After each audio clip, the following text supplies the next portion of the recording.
Number 1. Nushabad, the city of anonymity. A man in the small Iranian town of Nushabad pushed his shovel into the floor of his own house, and the ground gave way into darkness. Below him was not a cellar.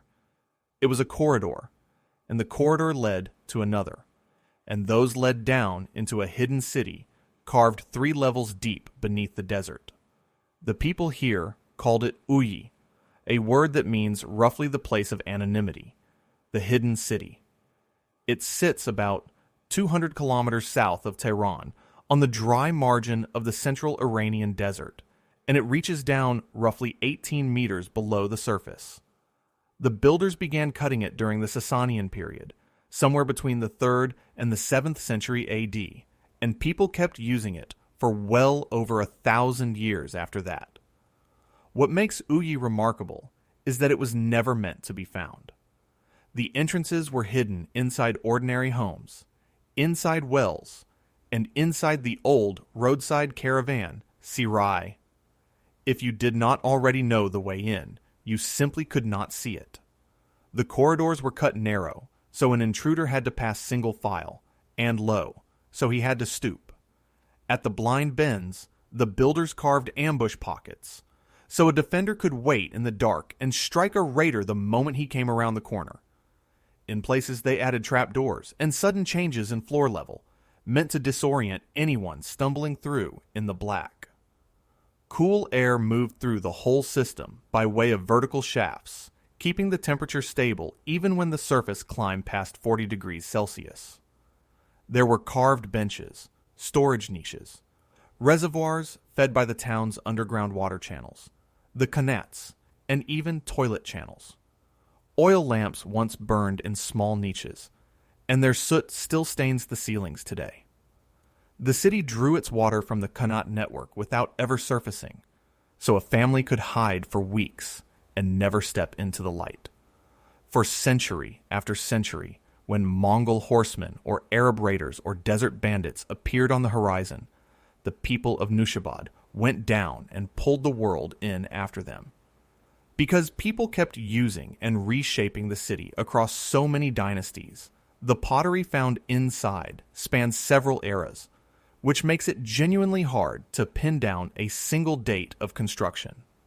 The old town above ground still holds Sasanian and later mud brick architecture, a surface world sitting quietly on top of the hidden one.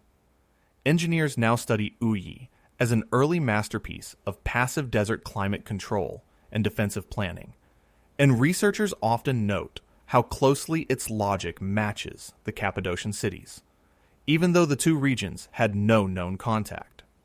And that instinct to dig down and disappear was not unique to Iran. Far to the west, in the volcanic heart of Turkey, people took the same idea and built it on a scale that is almost impossible to believe. Number 2. Özkonak. In 1972, a farmer named Latif Akar on the slopes of Mount Erciyes kept losing his irrigation water. He would send it down the field, and it would simply vanish into the ground. When he went looking for where it was going, he found a hole, and the hole opened into a buried city. This is Özkonak, cut into the soft, volcanic rock called tuff that the region's ancient eruptions laid down in thick beds.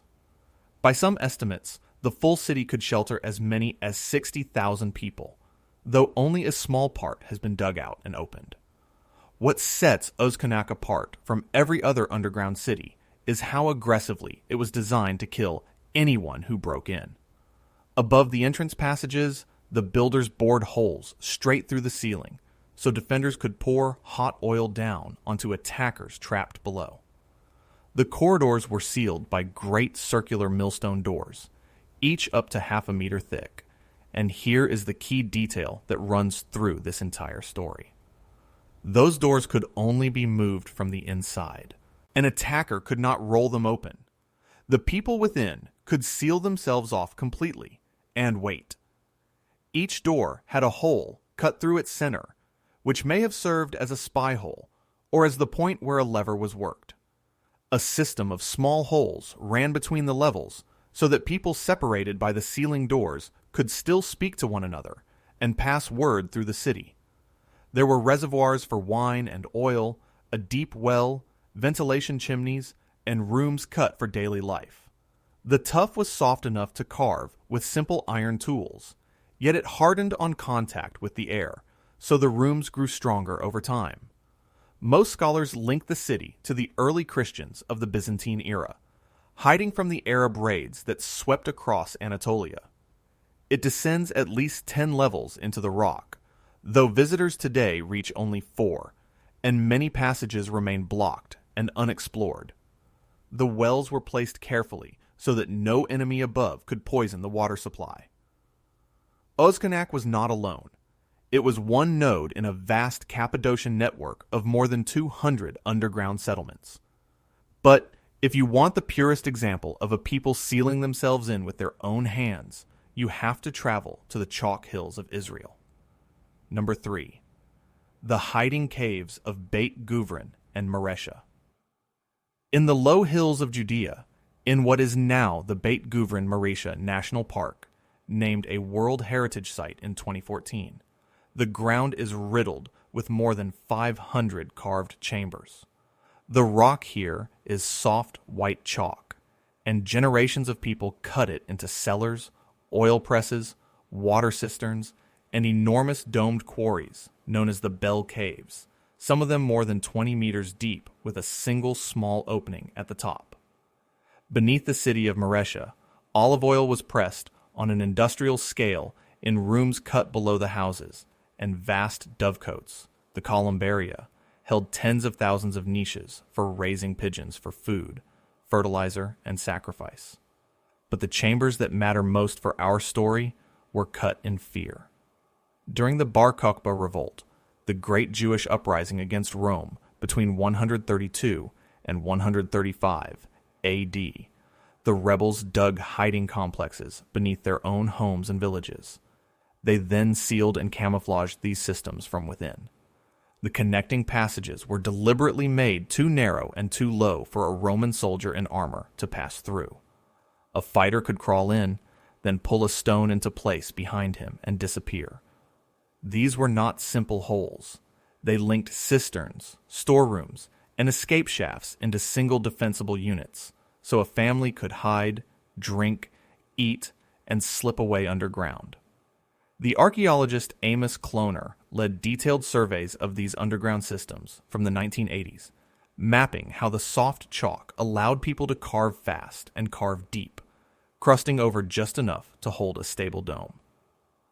Excavators found oil lamps, coins, and pottery that date the Revolt-era occupation precisely, and the site sat on the strategic road between Jerusalem and the coastal plain. When the revolt was crushed, Roman reprisal fell hard, and many of the hiding complexes were abandoned in an instant, their occupants never returning. Today, visitors can even join a dig for a day and clear real chambers under supervision. Here, the answer to our title is almost unbearably direct. The doors were sealed from the inside because the people inside were hiding for their lives. But not every sealed city gives up even that much. In China, there is a place where we do not know who dug it or why they left. Number 4. The Guyaju Caves. About 90 kilometers northwest of central Beijing, in a quiet valley near Jiangshan, a granite cliff has been hollowed into more than 350 stone rooms. This is Guyaju, a name that means simply the ancient cliff dwelling, and it is the largest cliff dwelling complex ever found in China, spreading across roughly 10,000 square meters of rock face. And here is the mystery. The people who carved it left nothing written. No inscriptions, no records, no name for themselves. The leading idea is that they were the Ji, also called the Kumo-Shi, a people of the Tang Dynasty era around 1,000 years ago, but even that is a best guess. Inside the rooms are carved stone beds warmed from below in the northern style, along with stoves, closets, hitching posts, and troughs for horses. Some are single rooms. Others are complexes of several rooms on multiple levels, joined by stairs cut into the stone. One grander section, with carved pillars, looks like the residence of someone important, hinting at a hierarchy among the people who lived here. What deepens the puzzle is the rock itself. This is not the soft tuff of Cappadocia or the soft chalk of Judea. This is hard granite, and carving 350 rooms into granite demanded enormous labor and real skill. Yet there is no clearly identified cemetery, no temple, no great trash heap to tell us how long people stayed or how they lived. The cliff position and the narrow, easily defended stairs suggest they were guarding against something. Some scholars think a garrison guarding a frontier. Some think a whole permanent community. Some argue it was only a seasonal refuge, occupied when danger came and emptied when it passed. Others, with no evidence at all, imagine a hidden mountain kingdom out of legend. Archaeologists have compared its scale to Mesa Verde in America and to Cappadocia itself, though the three share no culture and no contact. The valley's isolation helped preserve the carvings from the worst of the weathering, so the stone beds and troughs look almost ready to use. And yet the people who shaped them left no burial to study, no hearth ash to date, no inscription to read. Chinese archaeologists have surveyed the site since the last century without settling the basic questions of who and when and why. The honest answer is that Guyaju keeps its secret, and today it is a quiet, scenic park where visitors walk through rooms whose makers have no name. From a city with no known builder, we return to Cappadocia, to a place where the doors and the animals both went underground. Number 5. The Mazı underground city. About 18 kilometers south of the town of Urgup lies Mazı, one of the largest underground cities in all of Cappadocia, and one of the least visited. Where the famous sites draw crowds, Mazı stays raw and quiet, and its entrances are still hidden among the houses of the modern village, some of them used as ordinary cellars to this day. Villagers guided the first researchers to those entrances using knowledge passed down through oral tradition. Mazı is known for two things. The first is the sheer size of its rolling stone doors, some more than 1.5 meters across, sitting in their carved tracks and locking into sockets cut in the walls, sealed, again, only from within. The second is its stables. Mazı has extensive underground stables with carved feeding troughs, which tells us the people here did not just hide themselves. They brought their animals down with them, their livelihood and their food supply, and sealed the whole thing off together. That focus on livestock sets Mazı apart even from a city like Kaymaklı, where the space for animals is smaller. The city likely began in the Hittite or the Roman and Byzantine periods, and was reused again and again across the centuries, with rock-cut chapel niches marking its Christian occupation. Below ground, there are wineries, storage rooms, a church, and deep ventilation shafts. The wells, as at the other Cappadocian cities, do not connect to the surface, so no besieger could ever poison them. Only part of Mazı has been excavated, and villagers still occasionally break into sealed rooms while digging foundations, which means the true size of the city is genuinely unknown. Its scale suggests it could swallow an entire farming community, people and herds together, and hold them safe underground through a long siege. To find the deepest roots of this instinct, though, we leave Anatolia for the ancient rock towns of the Caucasus. Number 6. Uplistsikhe. On the left bank of the Mitkvari River in central Georgia, about 10 kilometers east of the town of Gori, a rocky ridge has been carved into an entire city. This is Uplistsikhe, a name that means the Lord's Fortress, and it is one of the oldest urban settlements in the whole Caucasus, with people living here from the early Iron Age onward. Across roughly 8 hectares of sandstone and tuff, the builders cut halls, rounded rooms, wine cellars, and even a chamber long called the pharmacy. There is a great hall with a coffered stone ceiling, carved to imitate timber beams, a piece of stone pretending to be wood. There are carved altars, ritual channels for sacrifice, and spaces that may have served as a theater, all pointing to an elaborate pagan religious life. From around the 6th century BC, Uplistsikhe was a major pagan religious and political center, and at its height it may have held up to 20,000 people. When besieged, the defenders had a hidden advantage. A secret tunnel was cut down through the rock all the way to the river, so the city could draw water even while surrounded. After Georgia converted to Christianity in the 4th century AD, churches rose among and over the old pagan structures, and a brick basilica from the 9th or 10th century still stands on the site today, a Christian building sitting on a pagan foundation. Rock-cut wine presses and pits for the buried clay jars, called kuvevri, reflect Georgia's astonishingly ancient winemaking tradition, and the city sat on a stronghold of the Silk Road trade route through the mountains. Over the centuries, earthquakes and erosion destroyed many of the upper structures, so what survives is only part of what once stood. The city finally declined after the Mongol raids of the 14th century tore through the region.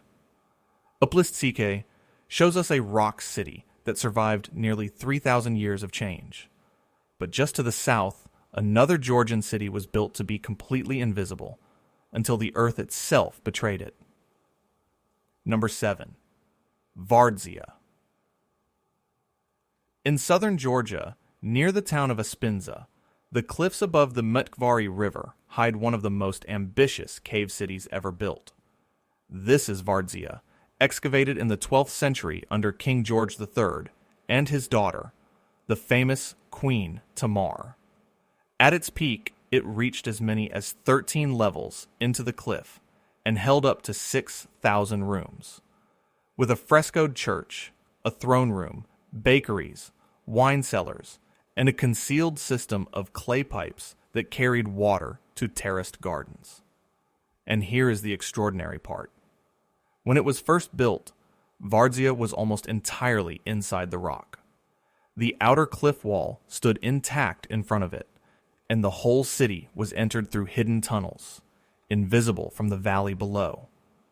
An enemy could look straight at the mountain and see nothing but stone, while tens of thousands of people sheltered within.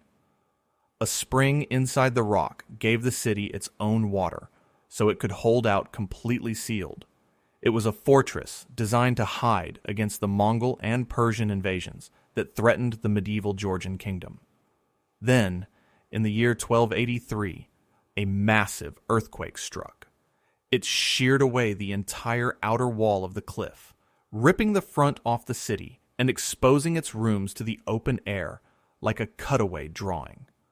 Much of Vardzia was destroyed in that instant, and the hidden city was hidden no more. The frescoes that survive include one of the earliest known portraits of Queen Tamar herself, painted in her own lifetime. In the 16th century, Persian forces under Shah Tahmasp raided and looted what remained.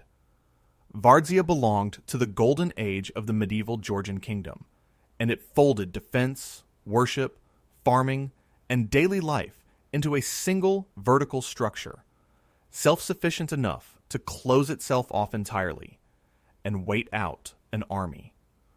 A small monastic community still lives among the caves today, and modern conservators have spent decades stabilizing the exposed cliff to keep it from crumbling further. Its accidental unveiling by an earthquake is one of the very few times a deliberately hidden city was torn open for all to see. From a city revealed by catastrophe, we turn now to a place where people dug down for a completely different reason, not to hide from armies, but to hide from the sun. Number 8. Bulla Regia. In the fertile river valley of northwestern Tunisia, near the modern town of Jendouba, stand the ruins of the Roman city of Bulla Regia. From the surface, it looks like many Roman towns, with a theater, baths, and a forum. But the elite of Bulla Regia did something almost no other Romans did. They built entire rooms, whole courtyards, one full floor underground. The reason was the ferocious North African summer. By sinking their finest living spaces below ground level, they used the cool, stable earth as a natural form of air conditioning, retreating downstairs when the heat became unbearable, so that these buried rooms became the family's summer quarters.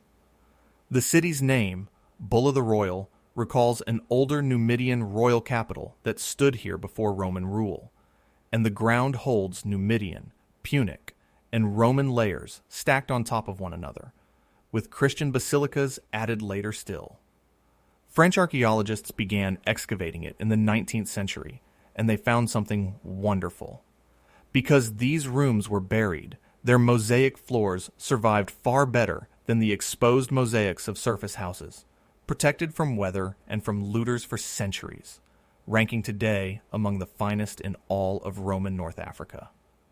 The houses carry names drawn from those mosaics: the House of Amphitrite, the House of the Hunt, the House of the Peacock. The mosaic of Amphitrite shows Venus surrounded by marine imagery in colors still vivid after nearly 2,000 years. Light and air reached these underground rooms through open central courtyards, and carefully placed light wells and vaulted stone ceilings bore the weight of the surface above. The city flourished from the 2nd to the 4th century AD as a center of the grain trade. Bulla Regia proves that people went underground, not only in fear, but in comfort and in luxury.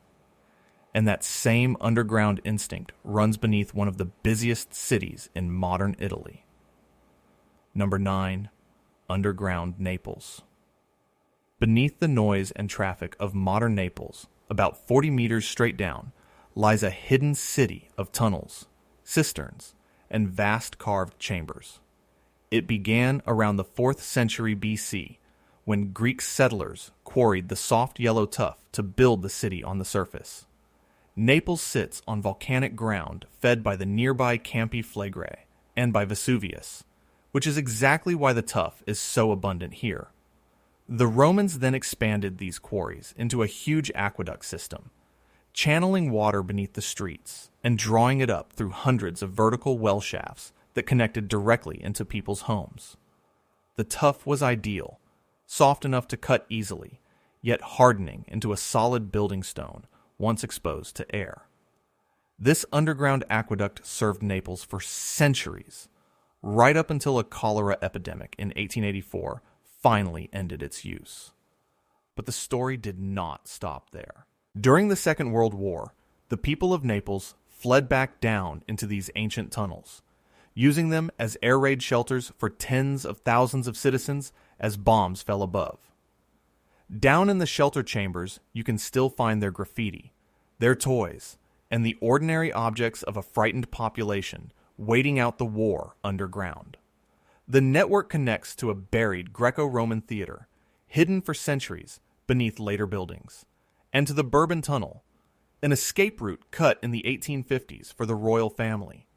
Still pools of black water reflect chambers so large they feel like underground cathedrals, and the constant cool and damp have preserved organic remains that would have rotted on the surface. Speleologists are still mapping branches of the network that no one has fully explored. The passages tie into Roman roads, into early Christian catacombs, and into the later Bourbon works, so that a single descent can pass through 25 centuries of the city's life in a few hundred steps. Whole branches were sealed and simply forgotten, only to be rediscovered by explorers in the 20th century, opening rooms that had not seen a lamp in generations. Naples above and Naples below grew together across 2,500 years, each layer of history sealing the one before it. And a short way north, another Italian town hides a whole labyrinth beneath its feet. Number 10. The Orvieto Underground. The town of Orvieto in Umbria sits on top of a great flat plateau of volcanic tuff, its cliffs dropping sheer on every side. That position made it almost impossible to storm, and beneath it, the people carved a hidden second town of more than 1,200 caves, wells, and tunnels. The digging began with the Etruscans, who founded the city, known in ancient times as Velsna, around the 9th century BC. They cut wells straight down through the tuff to reach the water table far below, some of them more than 60 meters deep. The most famous, the double helix well of St. Patrick, was dug in the 1530s so the town would never run dry under siege, with 2 spiral ramps that never cross so mules could carry water up one and down the other. Over the centuries, families cut their own cellars, cisterns, olive presses, and pigeon lofts beneath their homes. Those rows of small carved niches held pigeons, a dependable source of protein when the town was cut off and starving. Some passages ran beyond the city walls, offering a secret way out, and ventilation shafts and light wells linked the caves to the houses above. The caves held a constant cool temperature, perfect for storing wine and food, and they were only systematically surveyed in the late 20th century. Etruscan artifacts and later pottery let archaeologists date the successive phases of digging, and the town itself served for a time as a refuge for popes fleeing danger in Rome. Orvieto is a vertical record of survival. Etruscan, medieval, and Renaissance, all stacked into the same rock. From a plateau honeycombed with escape routes, we go to a desert where people did not carve into a cliff, but dug straight down into flat ground. Number 11. Matmata. In the dry hills of southern Tunisia, the Berber people built homes that are almost invisible until you are standing right on top of them. Instead of building up, they dug down. First, they excavated a large circular pit straight into the soft earth, some just a few meters deep and others more than 10, and then they carved rooms horizontally into the walls of that pit, arranged around a sunken open courtyard at the bottom. The result is a home that stays cool through the brutal desert days and holds warmth through the cold desert nights, using the thick earth itself as insulation, the same passive thermal mass that engineers prize today. Some of the pit dwellings connect to their neighbors through tunnels, forming small underground communities. The technique is old, and many of the homes are centuries old, used for grain storage and for daily life, with rainwater carefully channeled and stored in a land where rain is precious. The Berber or Amazigh community kept this way of living alive into modern times. Many people will recognize Matmata without knowing it, because in 1976 it was used as a filming location for the original Star Wars, and one of the pit dwellings, the Hotel Sidi Driss, became the underground home of the film's hero. In 1969, a rare and devastating flood destroyed many of the traditional homes and pushed the government to resettle families in new housing above ground. But some returned and preserved the old way of living. The design offers concealment and defense as well as comfort, and it mirrors earth-sheltered homes built by isolated peoples all over the world. Matmata shows the underground instinct at its most every day, not a fortress or a hiding place, but a practical, sustainable answer to a harsh climate. And now we arrive at the most famous self-sealing city of them all. Number 12. Kaymaklı. Back in Cappadocia, in the town of Kaymaklı, lies the underground city that best captures everything this story is about.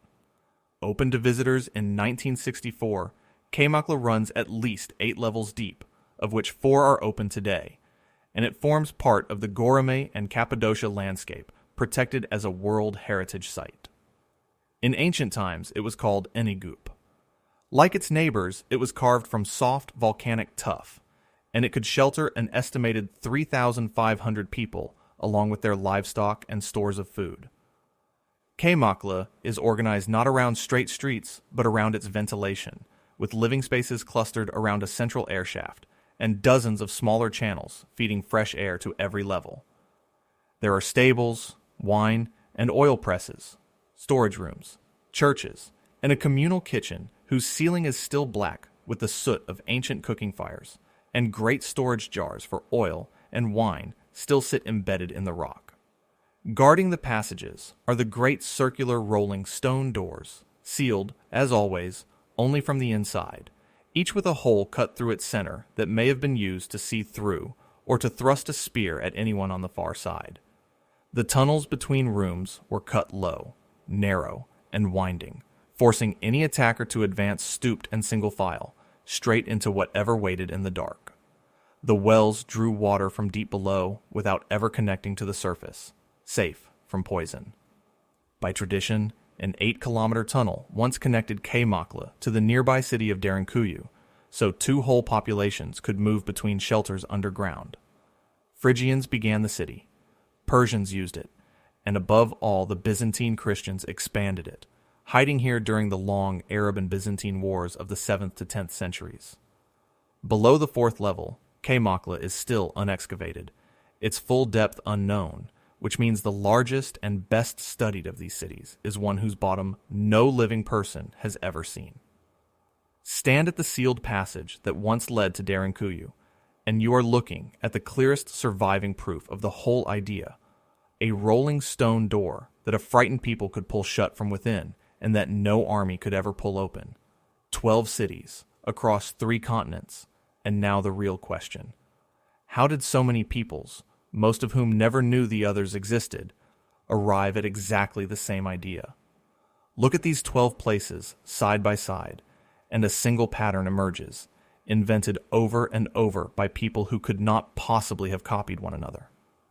The rolling stone door, sealed only from within, appears again and again in Cappadocia, and its logic, a barrier the enemy cannot open, echoes everywhere. The ambush pocket cut at a blind corner shows up in Iran and in Turkey. The internal well that never reaches the surface, so the water can never be poisoned from above, protects Mazı and Kaymaklı alike. Stacked ventilation shafts become the spine that the whole living space is arranged around, because air, not space, is the true limit underground. The tunnels are cut low and narrow on purpose, so that an army loses all its advantage of numbers and armor and must crawl in one at a time. Almost everywhere, the builders chose soft, workable rock, the tuff of Cappadocia and Italy, the chalk of Judea, the sandstone of Georgia, and only at Guyaju did people take on hard granite. And beneath all of it lies the same physics we now call passive design. The thick earth holding a steady temperature, cool against the desert sun, and warm against the winter cold.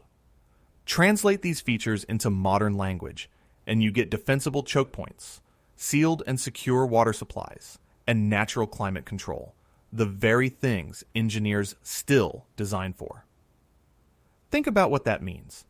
A people in the Iranian desert, a people in the Turkish highlands, a people in the hills of Judea, and a people on a Chinese cliff each faced a version of the same danger, and each, working alone and unaware of the others, reached for stone doors, hidden wells, narrow tunnels, and stacked air shafts.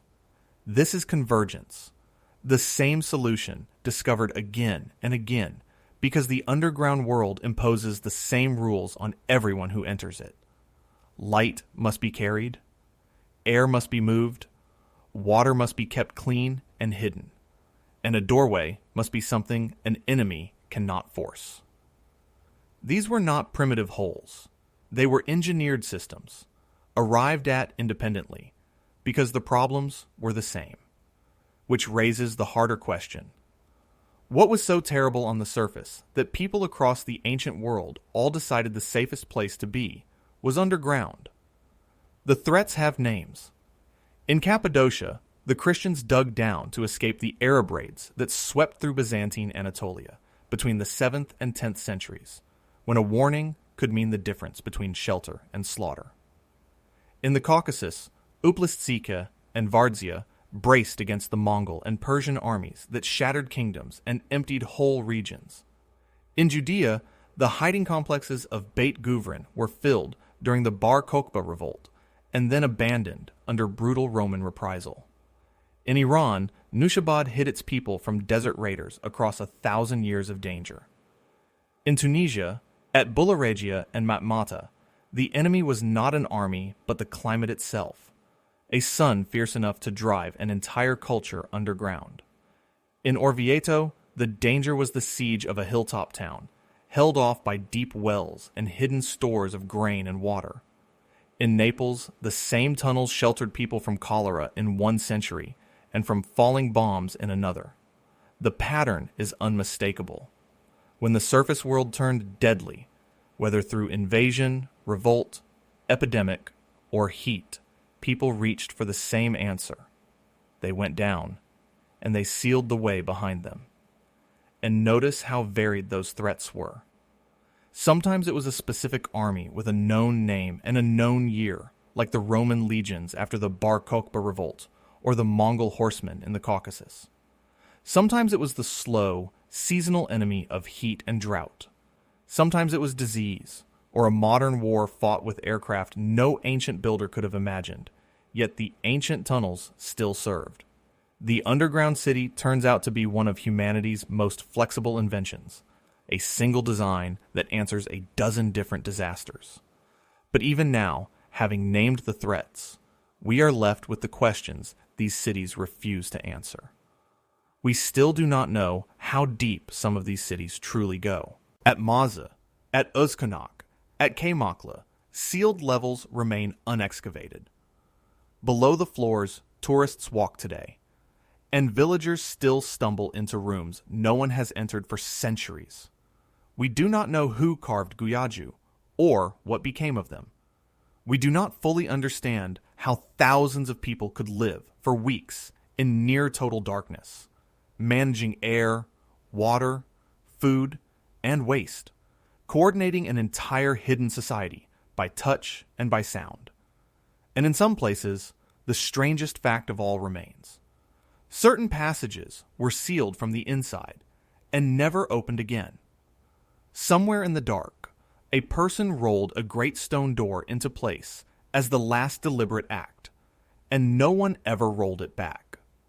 That is the real answer to why these cities were sealed from the inside. Not by conquerors, not by collapse, but by the people themselves, choosing the dark over whatever waited in the light. They built these places at the edge of what was possible, out of fear and out of genius in equal measure. And then, when the danger passed, or when it did not, they left them to hold their silence. There is a strange intimacy in that thought. We can measure the tunnels, date the pottery, and map the shafts, but we cannot know the moment itself, the last person's hand on the cold stone, the reasons they carried down into the dark with them. Some of those doors were surely opened again when the danger passed, the people climbing back into the sunlight to rebuild their lives. But others were not, and archaeology can rarely tell us which was which. The surface forgot them, the stone remembered, and every sealed door still waiting down there is a message from people who decided that the safest thing they could do was disappear into the earth and pull it shut behind them.